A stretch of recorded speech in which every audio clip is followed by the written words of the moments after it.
couldn't get into the Air Force when he was 17, so he went and graduated at the age of 21 as a construction engineer. And he worked for a period in the West Indies. And then he got this wonderful job sailing a yacht called the Winston Churchill from Newport in Rhode Island out to Melbourne. And having arrived there, he then worked for a while as a construction engineer. And then he got into the Air Force at the age of 25 as a pilot in the pilot intake at Point Cook.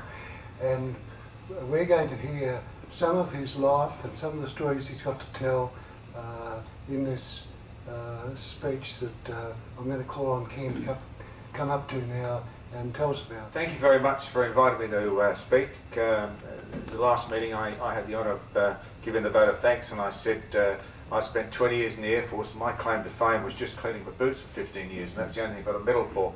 Well, it's not quite true, because I did get into strife at one stage, and in fact the Dakota that's at the museum now, I'm pleased to say, is very much there as a result of something that I did.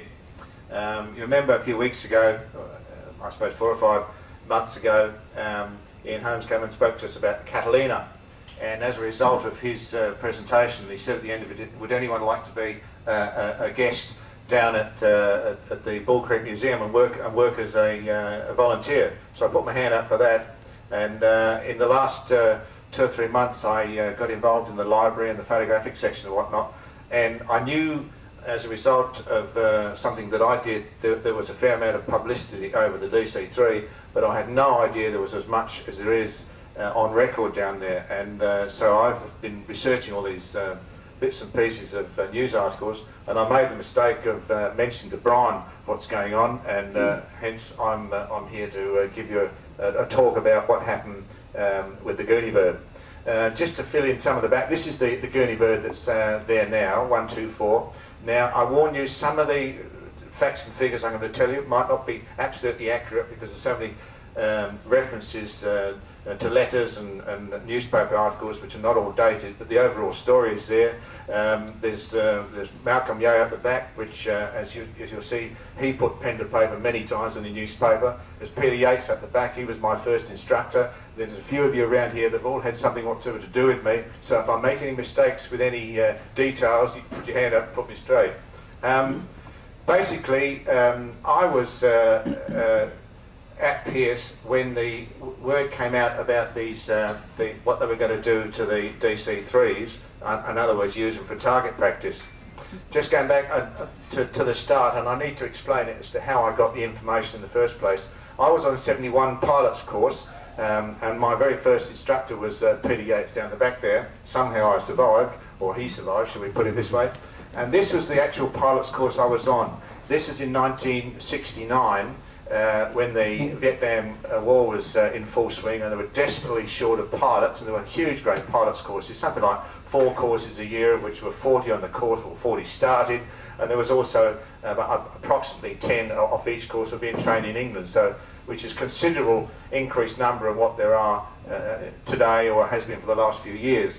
And my course was also had academy guys, so there's officers there, and then as us all cadets at the back. That's yours truly up in the corner there. And the reason I show you that one is because obviously as time went on in the Air Force, you know, there's me graduating. I just finished my wings test, so you can see what I had a grin on my face.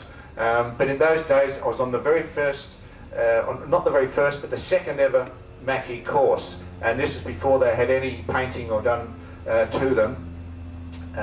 Just going back a little bit, I didn't fly anything other than a Mackie. As soon as I joined the Air Force, I got put straight into these things, because they were changing over from the Vampires to the Mackie. I was on 71 course, 70 was Vampires, and the one before that was Mackies, and that was the very first Mackie. So, and because of that, they weren't able to fit us in with flying the Windshield, so I didn't fly anything other than a jet aircraft the first time I jumped in. And because of what John was saying earlier about my background, I was fact 25 on pilot's course, which meant I was older than most of the instructors.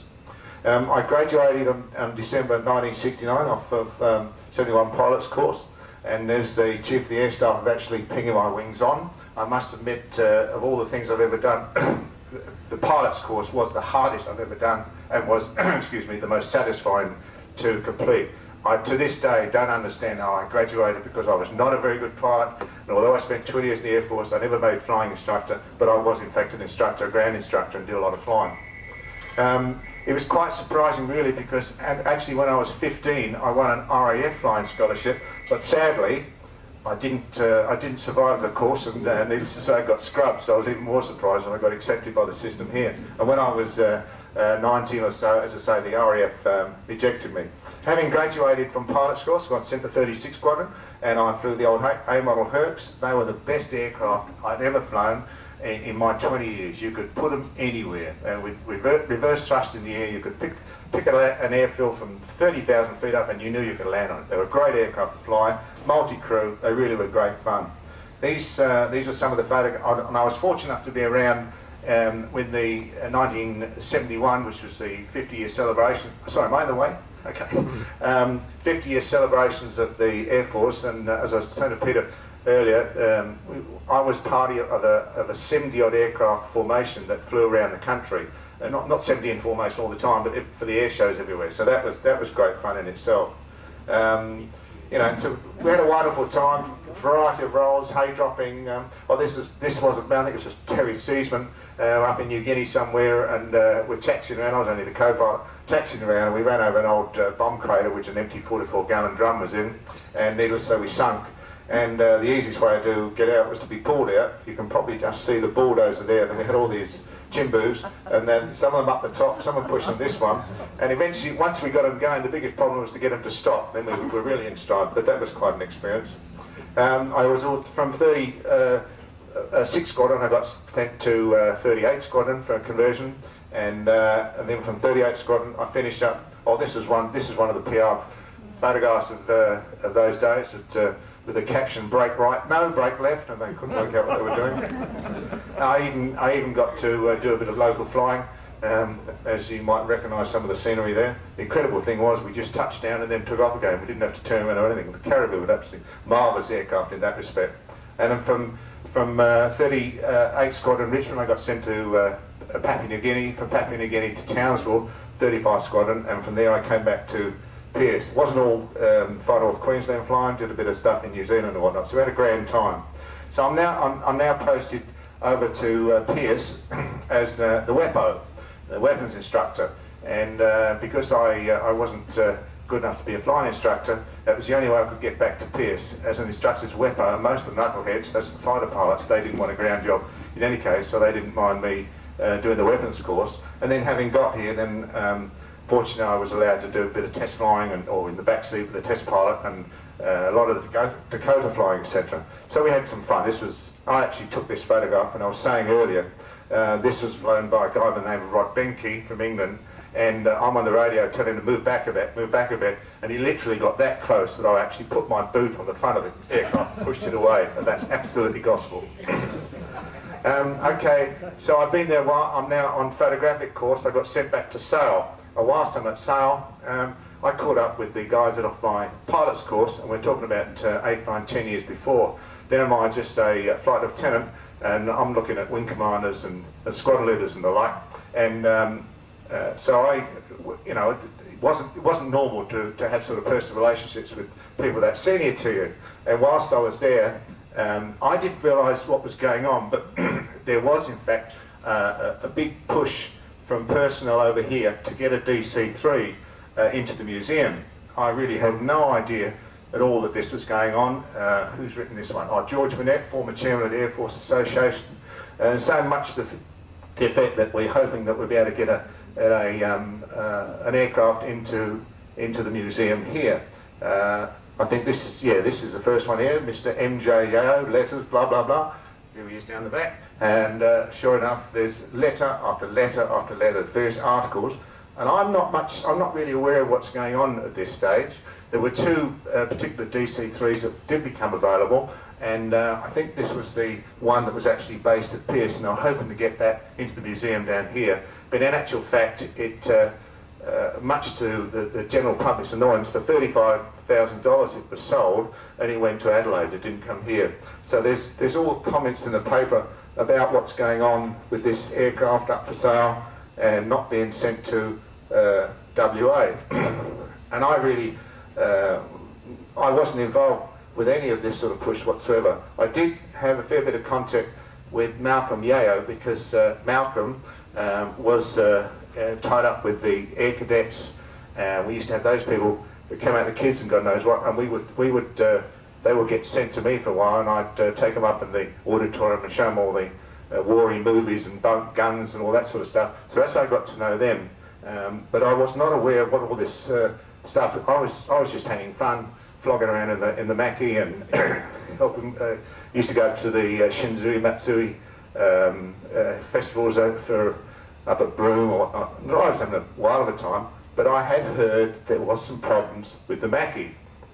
And while this was going on, as I say, I'm on pilot's course, and I heard this rumour whilst I was actually on course that they were going to use the Mackies for the test trials of the Karinga cluster weapon. Now, I knew a fair bit about the cluster weapon because I had done the weapons course to be the weapons instructor.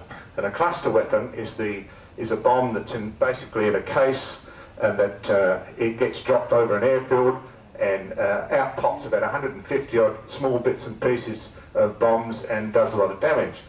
This is not the one in the Australian one, because I just couldn't get any information on it. There's something else. I was over in Laos about 18 months ago, and this was the sort of stuff that they're picking up everywhere, all over the place over there, unexploded bombs. So there we are, all these cluster weapons, and that's the case there. I mean, going back to this one film, it's absolutely obscene, but that's 2 cluster weapons, make seats and a table and God knows what, and that's in Laos, and that's what the cluster weapon's all about. And it's quite funny because, well, I'll tell you a bit more about that in a moment. Anyway, so I've got this information, and you can probably read that, and I'll read it out to you in a second. This is what caused all the trouble. Brent Espelin was CFI of CFS, Chief Flying Instructor at the Central Flying School over at Sale, and I had just finished the photographic course, and I'm back over in Pierce, and I've heard that they're going to send 2 DC3s from Edinburgh to Woomera, and they're going to use them for target practice. Our DC3s had about 15, less than that, 11,000 hours on it, where the average ones had 75,000 hours.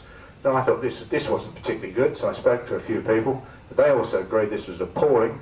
Anyway, and I rang Brent Espelin. I said, is this for right? Is this for real? He said, yeah, definitely. I said, can you prove it? He said, there is a signal in the system. So he rang me back that afternoon, and he said, sure enough, here's this signal. It says exactly which aircraft, their departure time, their arrival time, what's to be removed for the aircraft, and they're going to be used for target practice. I said, well, what's the systems over this? He said, well, for example, the OC of Sale has said, what a sad day for the Air Force, and the CO of CFS says, I agree. Well, thanks very much. So I got this signal, and I thought, well, how am I going to use this? You know, it arrives 2 or 3 days.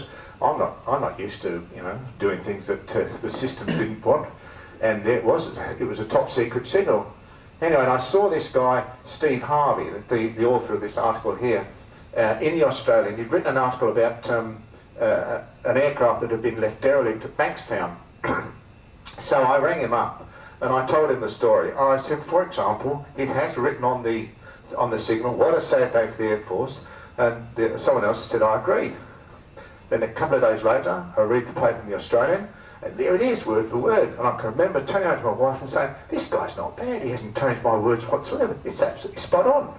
Of course, silly me, as soon as Killen saw this when it got in the papers, the shit hit the fan, and they want all the copies of the signals in. I think there were 4 or 5 copies of the signals, and there's only one copy that's got what? A sad day for the Air Force, so I could go on board.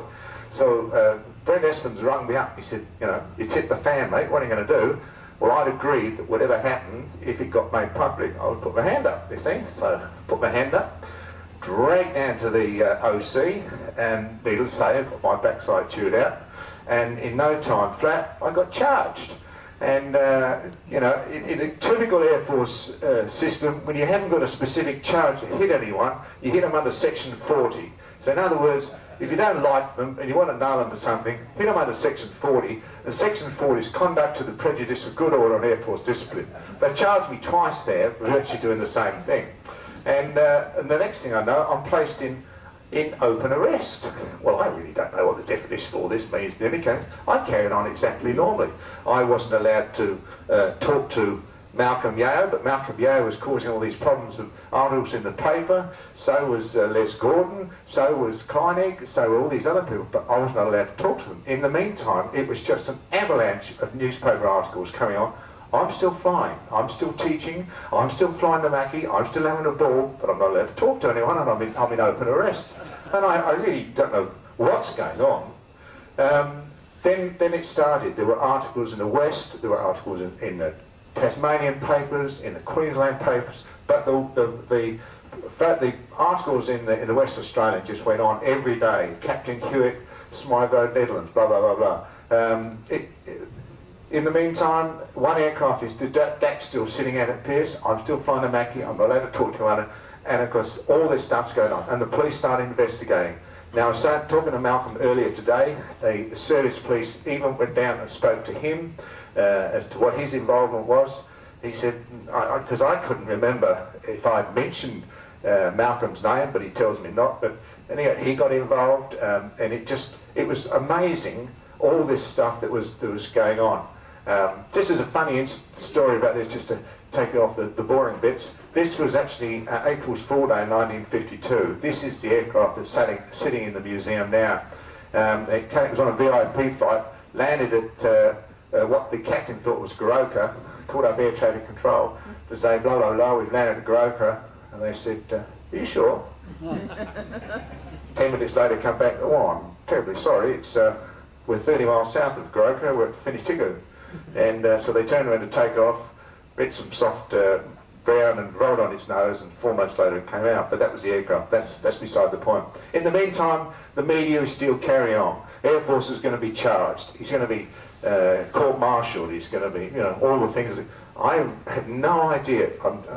I was not allowed to talk to anyone. I was even worried about talking to my wife. I didn't, I was just trying to save the Gooney bird, etc.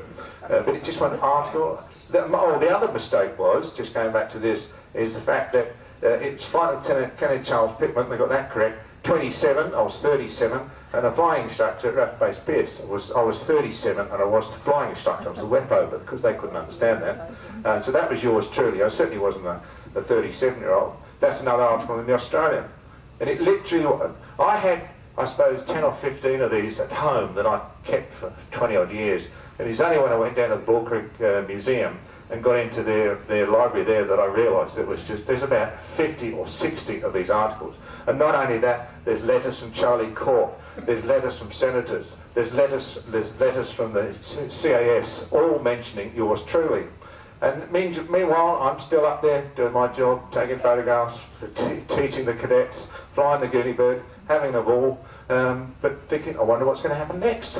And I think in retrospect, having got into all this paperwork in the last 2 or 3 weeks, it's made me realise if it hadn't have been for this lot, I think I would have been kicked out of the Air Force. But the uproar was such that it just kept on going.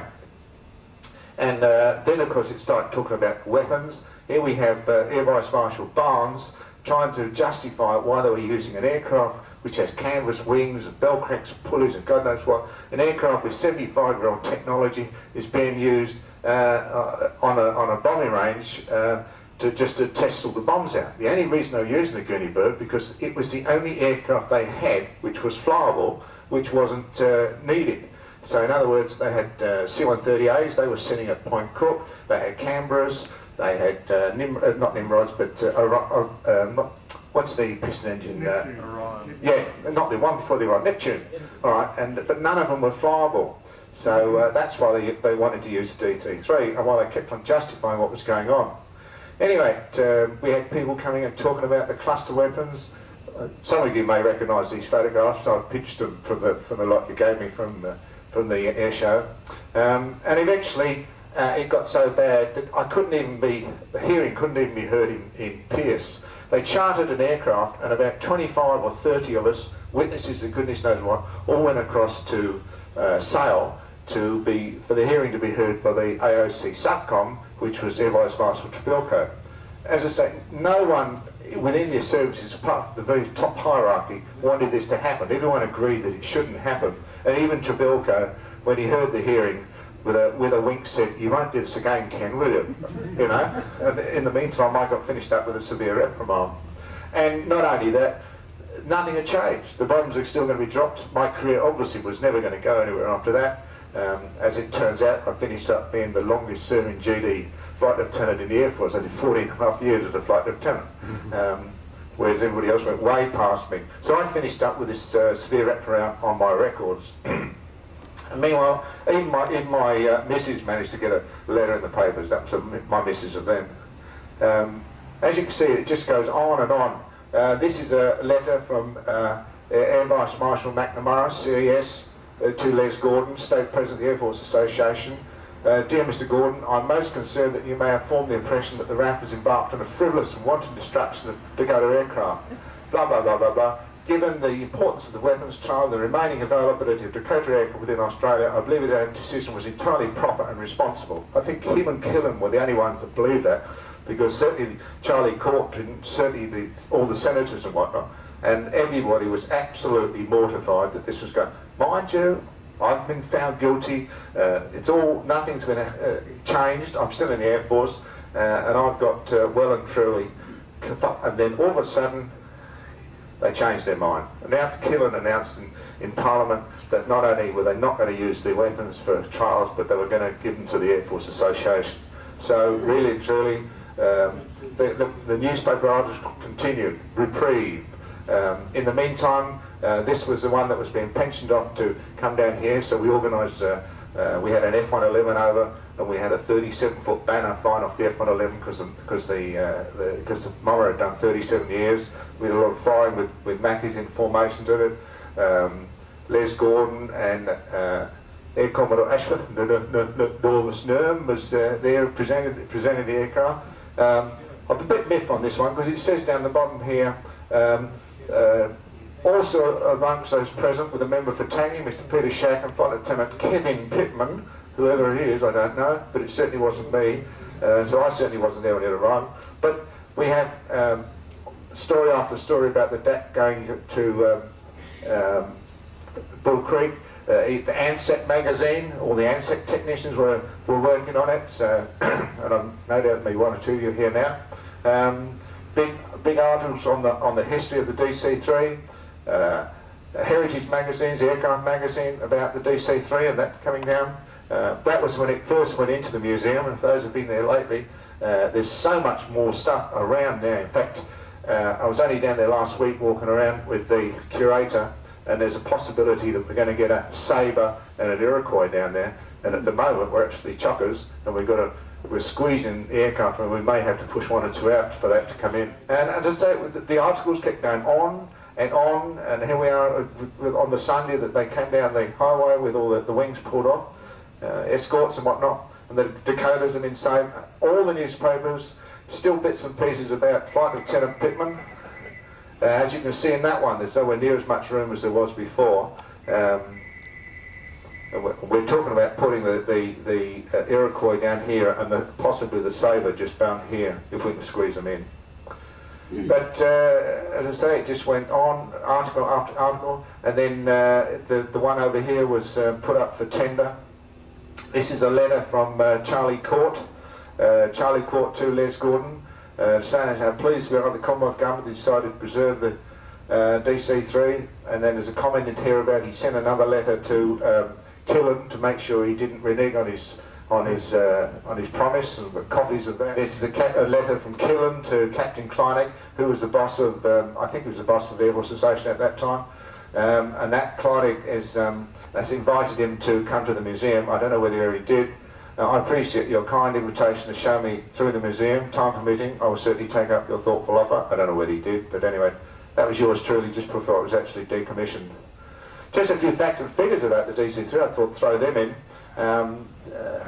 Douglas was born around about 93, I can't be absolutely sure on that, but he's first involved with aviation. He saw Alden and Wright fly their piece of machinery, so he set up his own firm, and within 2 or 3 years he designed a machine class that circumnavigated to go to the world. But the numbers that were built were quite extraordinary.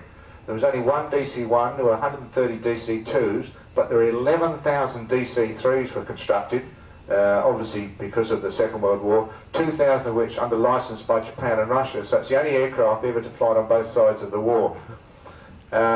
It was known as the Jeep of the Air. It covered the Pacific 40,000 times, the Atlantic 30,000 times. They employed 160,000 people. And when the war finished, $2 billion worth of orders were in action, and they, needless to say, as soon as the Allies had won, they turned that off, and 90,000 troops got laid off. And it's the only transport aircraft that has an official kill. Apparently a zero ran up the back of it or something, and pranged. But the Air Force purchased 124. They borrowed another 24, and you got 33, 4, 5, 6, 7, 8 squadrons were kitted out with them. And in the 1950s, there were over 40 separate operators with something like 215 Gooney birds around. Qantas had 16, ANZAC 58, ANA 42, TA 35, MMA 12.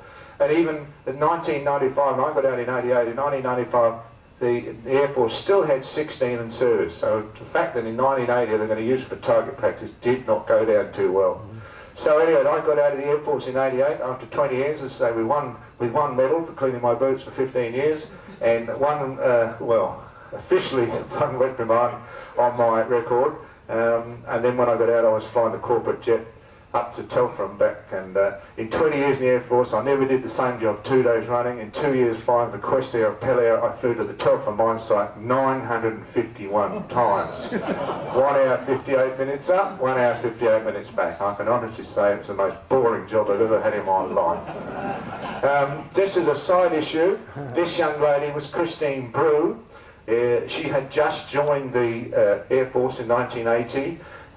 She was with Air Marshal Trabilko reviewing the charges, as is, quite often read about these things with the crim and the legal people. She is now squadron leader there, but now Wing Commander Christine Pittman, because I subsequently got posted to Opcom for another thing I did wrong.